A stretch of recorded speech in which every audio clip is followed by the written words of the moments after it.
This is James Holder for IFL TV. I'm backstage today in Belfast for the This Is Belfast show. With me, WBO European Champion Stephen Ormond. What's happening, Steve? Good. Just there after 5 rounds and went all well, you know. Very impressive way you stopped that fight. Ouazghari, tough guy, comes to fight. Just don't ask me to pronounce his name.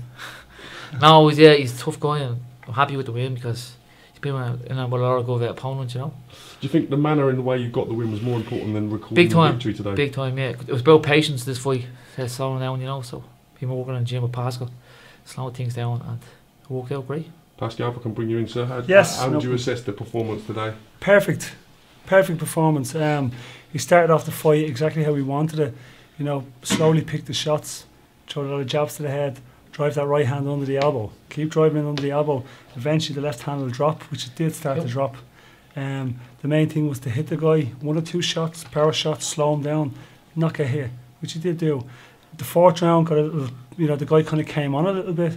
Steve stood in there with him, had a little bit of a scrap, and then came back to the corner and says, right Steve, he's getting a little tired, his hands are coming down a bit.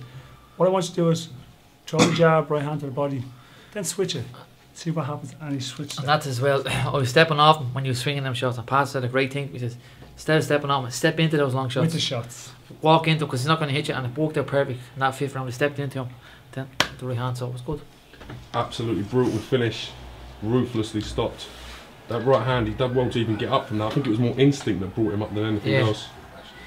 Pleased with that finish? Yeah, great. It's always good to have a knockout, you know. And I'll juice him like he grew up, you know, but didn't stay up. But thank God.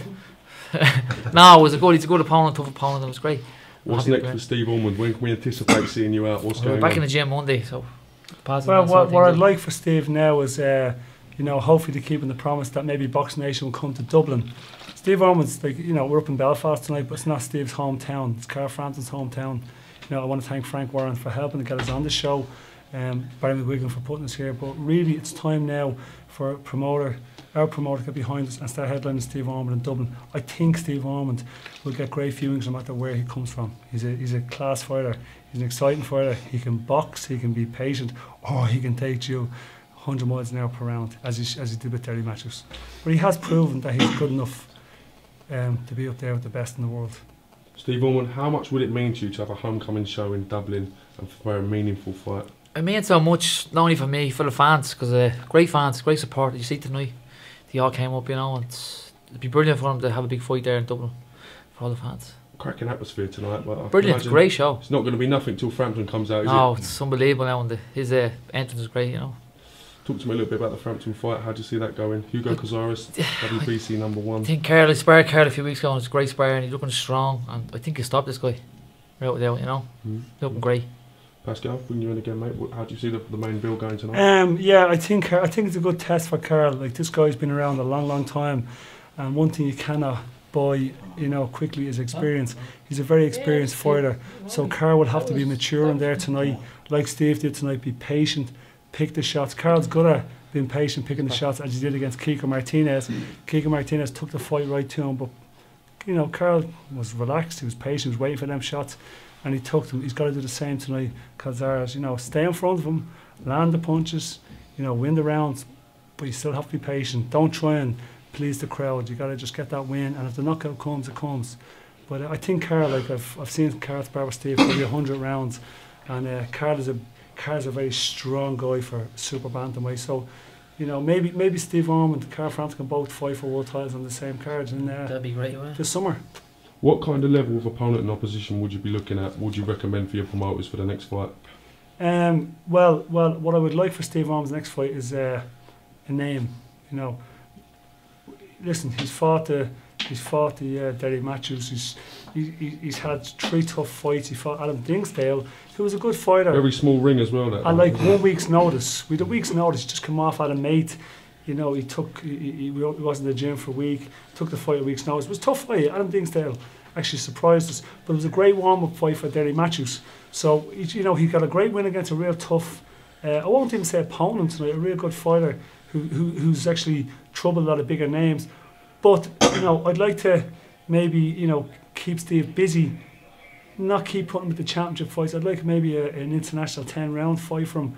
You know, we keep practicing, keep learning, get him ready for that world title fight, you know, because we want him to win a world title.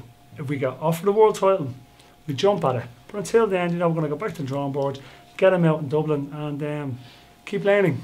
Timing of your shot was absolutely fantastic. Is that something you guys have been working on? Yeah, working a lot in the gym with the pads. A lot of pad work, but the right hand over the top, and basically patience. It's all about patience, and that worked out perfect. You know. As I said, peach of a punch to stop him in the fifth Thanks. round. Don't know how he got up. His legs carried him through that. I really don't. Yeah, brilliant.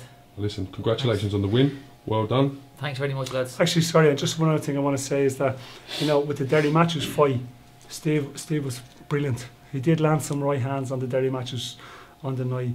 He didn't stop Derry because he wasn't settling into them punches, turning into them punches. So we went back to the drawing board and he says, right, let's make that right. And he proved tonight now he does have power. You know, he does have power at the top level. It'd be good to see if Queensbury Promotions and the team can get something big in Dublin for Stephen. You know, I think it's overdue. Well, he deserves it. I mean, he's taken every fight his promoter has offered him, and now it's time to say, right, Frank, you know, let's put him on in Dublin and let's sell out Dublin, because he will. You get the same atmosphere in Dublin with Steve as you did with Carl Frampton here tonight, and let's get him his world title fight in Dublin that he deserves.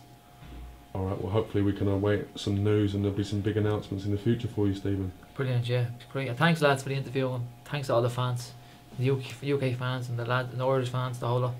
Brilliant. Top man. Thank you for your time, lads. Thanks very Thanks, much. lads. I look forward to seeing you in the next one. Looking forward to seeing you in Dublin soon.